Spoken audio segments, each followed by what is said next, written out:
The U.S. is a net importer. We buy more than we sell.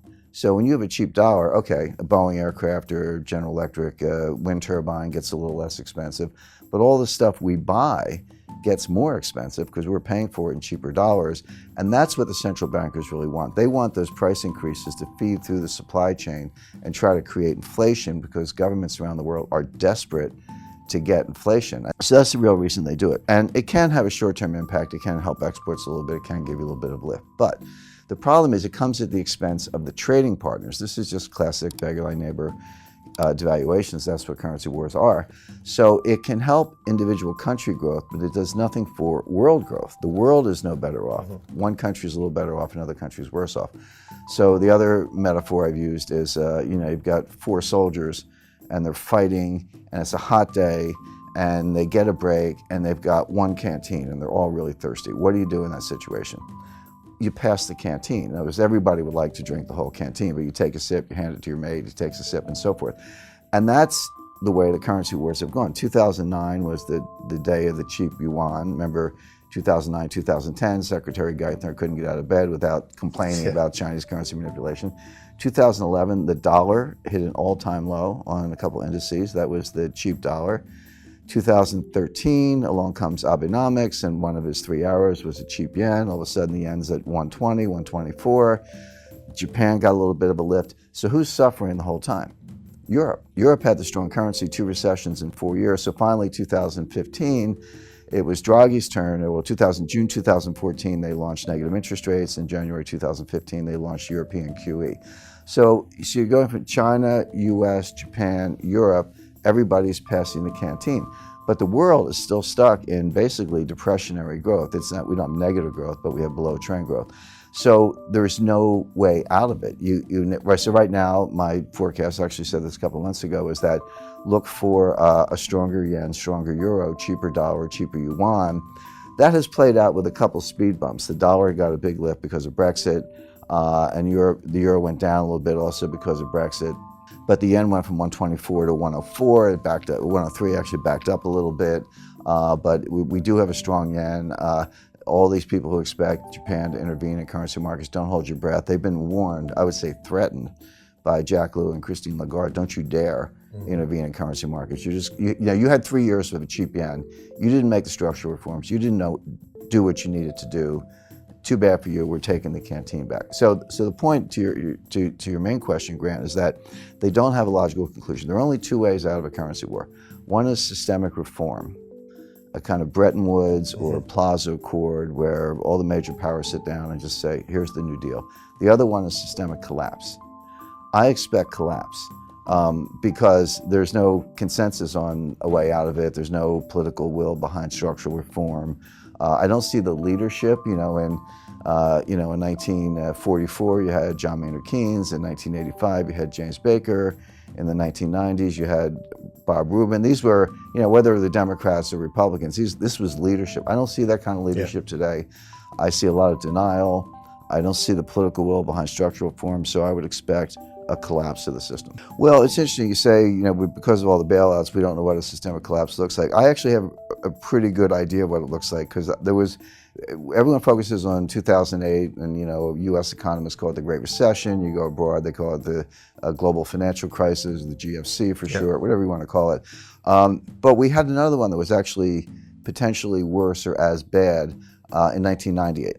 And that was the Asian financial crisis. Started in 97, worked its way around the world, ended up in Russia, and then landed in my lap at Long-Term Capital Management. I was the general counsel of that hedge fund in Greenwich that got bailed out by Wall Street, although I'd like to remind people they didn't bail us out, they bailed themselves out. Because, Wall Street bailed itself out. I always say, hey, we owed, on paper, we owed Wall Street $1 trillion in derivatives trades. If we had failed, meaning filed for bankruptcy, and we had a bankruptcy team ready to file those papers in the Cayman Islands because we were a Cayman fund. I said, I would have just slept in the next day. It's like, it's out of my hand. We filed for bankruptcy, good luck getting your money. Wall Street bailed themselves out because they didn't want that $1 trillion of derivatives positions dumped on them. Then they would have to turn to the market and dump it. We were hours away from the closure of every major market in the world. It's not an exaggeration. Greenspan testified to that. Rubin said the same thing. It would have started in Tokyo, gone through London, ended up in New York. But every stock exchange, bond market in the world would have been shut down, at least temporarily, to deal with it. That's how bad it would have been. Lehman would have failed in '98. Forget about it. They were always the weakest link in the chain. It was easy to call in 2008 because they almost failed in '98. But the point is, okay, so we moved $4 billion in cash in about 3 days. If you think of it as a private deal, $4 billion all cash, no due diligence, wired the money. That's kind of how the sense of urgency. And so we filmed the runways. We brought it in for landing. The plane didn't crash or break up on the runway, but it was that close. So when 2008 came along, I just felt I was watching a movie I had already seen. It was like a rerun for me. And you're right, 2008 was even bigger, potentially more. We were, if not hours, maybe days away from the sequential collapse of every bank in the world. Starting with, Bear had already gone out, Fannie, Freddie, Lehman, AIG, Morgan Stanley would have been next, then Goldman, then Citi, et cetera. We were days away from that. And again, I think Andrew Sorkin did a good job in his book. So this isn't, we're not looking at strike two in a baseball metaphor, we're looking at strike three because 98 was strike one, 2008 was strike two, now we're looking at strike three. The next one is going to be worse. So I think we've come extremely close. I think people are overly complacent. Just because we managed to pull off bailouts in the world didn't come to an end. Don't assume it wasn't close and don't assume it won't happen again. Sure. But there's one very important difference. In 1998, Wall Street bailed out a hedge fund. In 2008, the central banks bailed out Wall Street.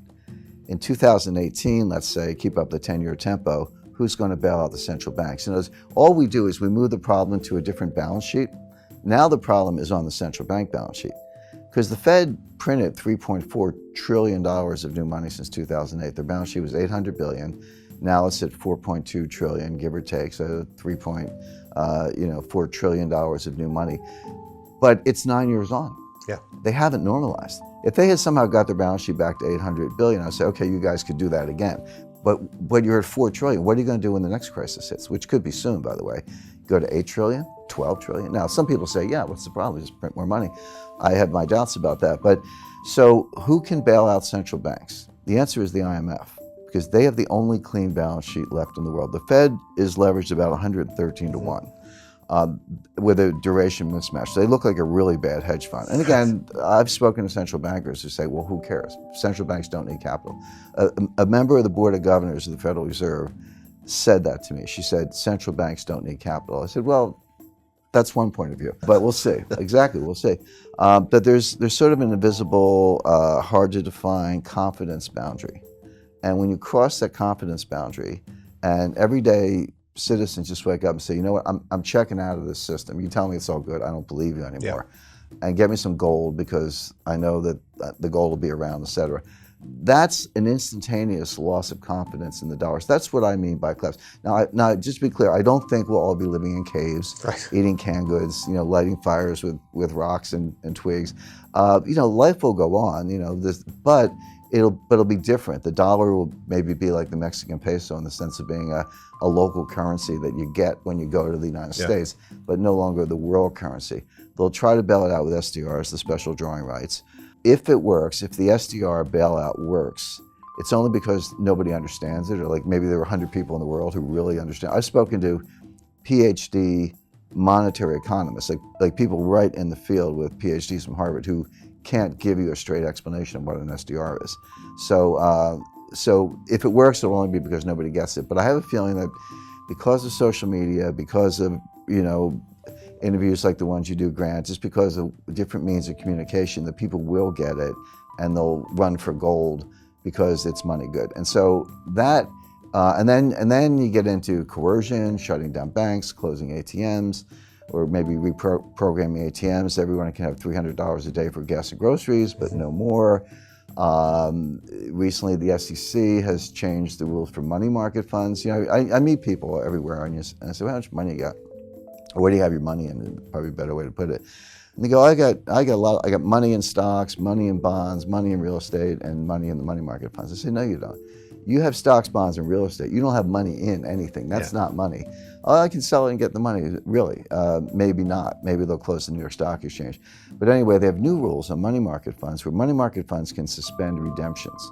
Now that has always been true of hedge funds. I've never seen a hedge fund Right. offering document that didn't have that in there.